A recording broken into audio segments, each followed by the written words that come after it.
to show you how to go from this into preparing these rinds for pickling. So I've got a quarter of a melon here, so I'm going to probably just cut it into another bit, and I'm going to slice it in half again just to make it a little bit more manageable, to cut out the red part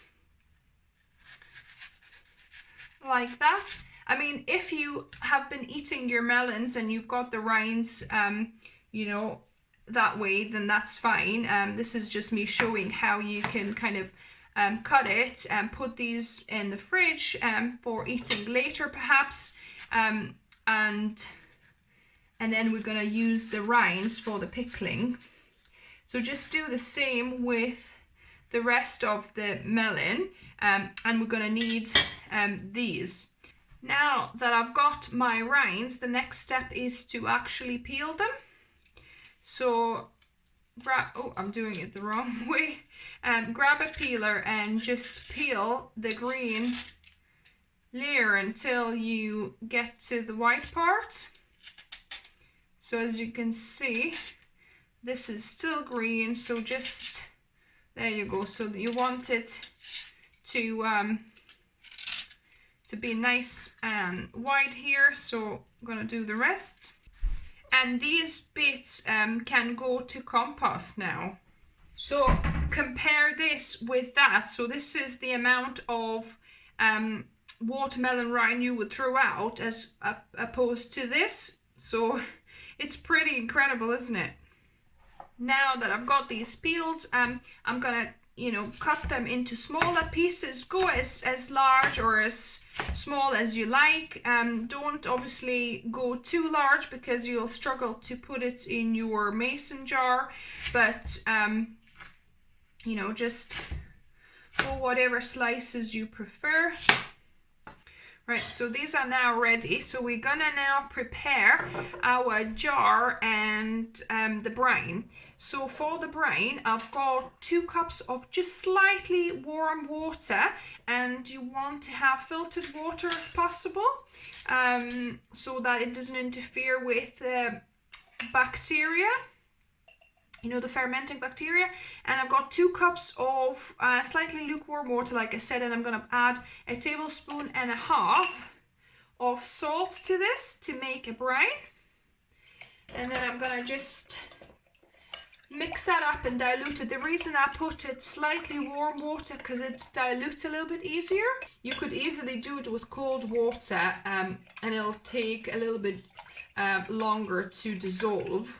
So what I've got here, I've got 4 cloves of garlic, and I'm going to cut them slightly, just in half, so that they reveal a little bit more of their flavor. And just add them at the bottom. So we're going to add all the spices and things to the bottom here. So 4 cloves of garlic that I halved. Then I've got a quarter of an onion, which I've sliced thinly. So in it goes. If you don't like onion, then you can skip the onion. It's not necessary. But I love onion and garlic, so I'm adding them both. Then I've got half a tablespoon of dried dill, or you could use 2 teaspoons of fresh dill instead. That, you've got to have dill in your pickle. Then I've got 1 teaspoon of yellow mustard seeds. You could use different colors of mustard seeds as well. Yellows are the mildest. So 1 teaspoon here, and then you can either use 1 teaspoon of normal black peppercorns, or I've got here allspice or pimento, kind of fragrant peppercorns, because they're normally used in pickling. So that's it. So that's all my ingredients at the bottom, and now I'm gonna just drop in my rind pieces and try try and pack it as much as you can. I mean, this jar, because my hand does not fit, it's not the most convenient of pickling, but you know, try and pack your jar as much as you can here. So this is going to be actually perfect. So this was the rind of a quarter of very large watermelon. You know, if you have more, then you might need to use 2 jars. And then what I'm going to do, I'm going to just pour the salty brine on here and let it cover the pickles. Perfect. And now to make sure it stays submerged, I've got like a pebble, a clean pebble that I use for pickling. So I'm just going to press it down and see everything is kind of submerged. All the pieces are submerged, so that's perfect. And then I've got my pickle pipe. So this is a silicone lid that goes onto these mason jars, and it only releases air, you know, oxygen one way, and it doesn't let, releases the gases one way and doesn't let the oxygen in. So this is perfect for pickling. If you don't have that, you could potentially just half screw a normal lid and leave it a little bit so it can kind of breathe.